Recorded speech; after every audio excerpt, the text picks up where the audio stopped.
வணக்கம். ஆகாஷவாணி திருச்சிராப்பள்ளி. மாநில செய்திகள் வாசிப்பவர் புனிதராஜ். தலைப்புச் செய்திகள். காவிரி பிரச்சினை உணர்வு ரீதியான பிரச்சினை என்பதால் இதனை சட்ட ரீதியாக அணுகுவதன் அவசியத்தை முதலமைச்சர் திரு விஜய் வலியுறுத்தினார். மேகதாது அணை விவகாரத்தில் தமிழ்நாடு அரசு எவ்வித சமரசமும் செய்து கொள்ளாது என்று மாநில நீர்வளத்துறை அமைச்சர் திரு ஆனந்த் திட்டவட்டமாக தெரிவித்துள்ளார். தமிழகத்திற்குரிய நிதி பகிர்வை கோரும் அரசின் தனி தீர்மானம் சட்டப்பேரவையில் இன்று ஒருமனதாக நிறைவேறியது. 12வது தேசிய கைத்தறி தினம் இன்று கொண்டாடப்படுகிறது. மேட்டூர் அணையின் நீர்மட்டம் கடந்த 3 நாட்களில் 4 அடி உயர்ந்துள்ளது. இனி விரிவான செய்திகள்.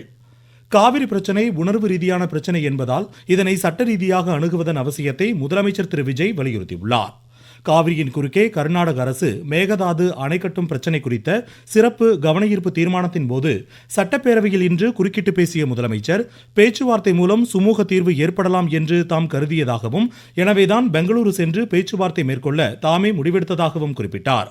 பகை நாடுகளே பேச்சுவார்த்தைகளில் ஈடுபடும் போது அண்டை மாநிலங்களுக்கிடையே பேச்சுவார்த்தை நடத்துவது ஏற்புடையதாக இருக்கும் என்று தாம் எண்ணியதாகவும் கூறியுள்ளார். பெங்களூருக்கு போக நினைச்சதுக்கு காரணம், ஒருவேளை இந்த பிரச்சனை தீர்க்கிறதுக்கான ஒரு பாசிட்டிவ் சைன் கிடைச்சா நல்லா இருக்குமேன்னு ஒரு எண்ணத்துலதான். இன்னைய காலத்துல பகை நாடுகளே பேசி தீர்க்க பாக்குறாங்க, பக்கத்து மாநிலத்தோட பேசி பார்த்தா என்னன்னு. அதனாலதான் அப்படி ஒரு அட்டெம்ப்ட் எடுக்க நான் ட்ரை பண்ணோம். காவிரி நதிநீர் பங்கீட்லயும் சரி, மேகதாது அணை கட்டுற முயற்சிகளை தடுக்கிறதுலயும் சரி, தமிழ்நாட்டோட உரிமையை நம்ம அரசு கொஞ்சம் கூட விட்டு தரவே தராது. அதுதான் நம்மளோட நிலைப்பாடும். சட்டப்படி இந்த பிரச்சனையை அணுகிறதுல நாம உறுதியா இருக்கிறோம். அதில் மாற்றமே இல்லை. முன்னதாக இந்த தீர்மானத்தின் மீது பேசிய எதிர்க்கட்சித் தலைவர் திரு உதயநிதி ஸ்டாலின், மேகதாது அணை கட்டுவது தொடர்பாக தமிழக அரசு மேற்கொண்ட நடவடிக்கைகளை அவையில் தெரிவிக்க வேண்டும் என்று வலியுறுத்தினார். இப்பிரச்சனையில் அனைத்துக் கட்சி கூட்டத்தை கூட்ட வேண்டும் என்று அனைத்து கட்சிகளும் வலியுறுத்திய போதும் அரசு நடவடிக்கை எடுக்காதது ஏன் என்று கேள்வி எழுப்பிய அவர், கர்நாடகத்தில் அனைத்து கட்சிகளும் இப்பிரச்சனையில் ஒற்றுமையாக இருப்பதாக சுட்டிக்காட்டினார். தாவேக அரசு அமைந்த பின்னர் மேகதாது அணை கட்டும் திட்டத்தில் கர்நாடக அரசு இதுவரை இல்லாத அளவிற்கு தீவிரம் காட்டுவதாகவும் அவர் குறிப்பிட்டார். டெல்டா மாவட்ட விவசாயிகள் வறட்சியால் பாதிக்கப்பட்டுள்ளதால் அவர்களுக்கு உரிய நிவாரணம் வழங்கப்பட வேண்டும் என்றும் அவர் வலியுறுத்தினார். இத்தீர்மானத்தின் மீது பேசிய அஇஅதிமுகவின் சட்டப்பேரவை கட்சித் தலைவர் திரு எடப்பாடி கே பழனிசாமி, இப்பிரச்சனையில் புதிய நடுவர் மன்றம் அமைக்க வேண்டும் என்பதை அஇஅதிமுக ஏற்கவில்லை என்றும் கூறினார்.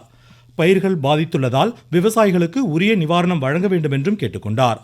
தற்போது கர்நாடக அரசு அணையை திறக்கவில்லை என்றும் காவிரியில் வருவது உபரி நீர்தான் என்றும் சுட்டிக்காட்டினார். இத்தீர்மானத்தின் மீது பேசிய மார்க்சிஸ்ட் கட்சி உறுப்பினர் திரு செல்லசாமி, இந்திய கம்யூனிஸ்ட் கட்சி உறுப்பினர் திரு தளி ராமச்சந்திரன், பாமக உறுப்பினர் திருமதி சௌமியா அன்புமணி உள்ளிட்டோர் மேகதாது பிரச்சினை தொடர்பாக தமிழக அரசு அனைத்துக் கட்சி கூட்டத்தை கூட்ட வேண்டும் என்று வலியுறுத்தினார்கள். கர்நாடக அரசுடன் பேச்சுவார்த்தை நடத்துவதால் எந்த தீர்வும் காண முடியாது என்றும் சுட்டிக்காட்டினார்கள். இதற்கு குறுக்கிட்டு பதிலளித்து பேசிய அமைச்சர்கள் திரு ஆதவ் அர்ஜுனா, திரு நிர்மல்குமார், திரு ராஜ்மோகன், திரு கே ஏ செங்கோட்டையன் ஆகியோர் அவையில் அனைத்துக் கட்சி உறுப்பினர்கள் இருப்பதால் இதற்கான தீர்மானம் நிறைவேற்றி அனுப்பியதே போதுமானது என்றும் அனைத்துக் கட்சி கூட்டத்தை கூட்ட வேண்டிய அவசியம் இல்லை என்றும் கூறினர். தமிழக நாடாளுமன்ற உறுப்பினர்கள் கட்சி கூட்டத்திற்கு முதலமைச்சர் நாளை அழைப்பு விடுத்துள்ளதால் இது தொடர்பாக கருத்துக்கள் அங்கு தெரிவிக்க வாய்ப்புள்ளதாகவும் அமைச்சர்கள் எடுத்துரைத்தனர். மேலும் விவசாய பிரதிநிதிகளை இன்று பிற்பகல் 3:30 மணிக்கு அமைச்சர்கள் சந்தித்து இது தொடர்பாக பேச உள்ளதாகவும் அமைச்சர் திரு ஆதவ் அர்ஜுனா கூறினார். இந்த சிறப்பு கவன ஈர்ப்பு தீர்மானத்தின் மீதான விவாதத்திற்கு பதிலளித்த மாநில நீர்வளத்துறை அமைச்சர் திரு ஆனந்த், மேகதாது அணை விவகாரத்தில் தமிழ்நாடு அரசு எவ்வித சமரசமும் செய்து கொள்ளாது என்று திட்டவட்டமாக தெரிவித்தார். கர்நாடகாவில் உள்ள 4 அணைகளிலும் நீர்வரத்து உயர்ந்து வருவதாக கூறிய அவர், மேட்டூர் அணையில் போதுமான தண்ணீர் இல்லாததால் தான் குறுவை சாகுபடிக்கு தண்ணீர் திறக்க இயலவில்லை என்றார். சூழ்நிலைக்கு ஏற்ப மேட்டூர் அணை பாசனத்திற்கு திறக்கப்படும் என்றும் அவர் கூறினார். மேகதாது அணை விவகாரம் தொடர்பாக மத்திய அரசு கர்நாடகாவிற்கு எந்த அனுமதியும் அளிக்கக்கூடாது என்றும் அவர் வலியுறுத்தியுள்ளார். தற்போது கர்நாடகாவின் 4 முக்கிய அணைகளுக்கும் நீர்வரத்து கணிசமாக அதிகரித்துள்ளது. அதே நேரத்தில் மேட்டூர் அணைக்கும் நீர்வரத்து மேம்பட்டு வருகிறது. இருப்பினும் கர்நாடகாவிலிருந்து தொடர்ச்சியான நீர்வரத்து, மேட்டூர் அணையின் நீர் இருப்பு, டெல்டா பாசன தேவைகள் மற்றும் குடிநீர் பாதுகாப்பு ஆகிய அனைத்தையும் ஒருங்கிணைந்த ஆய்வு செய்து நாள்தோறும் நிலைமையை அரசு கண்காணித்து வருகிறது. சூழ்நிலைக்கு தகுந்தபடி பாசனத்திற்கு மேட்டூர் அணை திறப்பது பற்றி முடிவெடுக்கப்படும். தமிழகத்திற்குரிய நிதி பகிர்வு உறுதி செய்யப்பட வேண்டும் என்று மத்திய அரசை கோரும் அரசின் தனி தீர்மானம் சட்டப்பேரவையில் இன்று ஒருமனதாக நிறைவேறியது. அரசியலமைப்பு சட்டத்தில் வலியுறுத்தப்பட்டுள்ள நிதி சார்ந்த கூட்டாட்சி கொள்கைகளை நினைவு கூர்ந்து மாநிலங்கள் தங்களது பொறுப்புகளை திறம்பட செயலாற்ற நியாயமான சமமான நிதி பகிர்வு முறை அவசியம் என்பதை வலியுறுத்தி இந்த தனி தீர்மானத்தை மாநில நிதியமைச்சர் திரு மரிய வில்சன் பேரவையில் இன்று தாக்கல் செய்தார். வரி பகிர்வில் வெளிப்படையான சமமான நடைமுறை பின்பற்றப்பட வேண்டும் என்றும் இதற்கான அளவுகோல்கள் மாநிலங்களை பாதிக்கக்கூடாது என்றும் இந்த தீர்மானத்தில் வலியுறுத்தப்பட்டுள்ளது. முன்னதாக சட்டப்பேரவையில் முன்னாள் உறுப்பினர் மு போடி சுர்லிவேல் மறைவிற்கு இரங்கல் தெரிவிக்கப்பட்டது. திரைப்பட இயக்குனர் கே பாக்யராஜ், கவிஞர் புவியரசு, பின்னணி பாடகி எஸ் ஜானகி, எழுத்தாளர் பூமணி ஆகியோர் மறைவிற்கும் இரங்கல் தெரிவிக்கப்பட்டது. உறுப்பினர்கள் அனைவரும் எழுந்து நின்று 2 நிமிடம் மௌன அஞ்சலி செலுத்தினர். வரும் ஆகஸ்ட் 15ஆம் தேதி சுதந்திர தினம் கொண்டாடப்படுவதையொட்டி சென்னை மெரினா கடற்கரையில் முதற்கட்ட ஒத்திகை நிகழ்ச்சி இன்று நடைபெற்றது. முன்னாள் முதலமைச்சர் மு கருணாநிதியின் 8ஆம் ஆண்டு நினைவு தினம் இன்று அனுசரிக்கப்படுகிறது. இந்நாளையொட்டி சென்னையில் திமுக தலைவர் திரு மு க ஸ்டாலின் தலைமையில் கட்சியினர் அமைதி ஊர்வலமாக சென்று மெரினா கடற்கரையில் அன்னாரது நினைவிடத்தில் மலர் வளையம் வைத்து அஞ்சலி செலுத்தினர். நீங்கள் கேட்டுக்கொண்டிருப்பது ஆகாஷவாணியின் மாநில செய்தி அறிக்கை.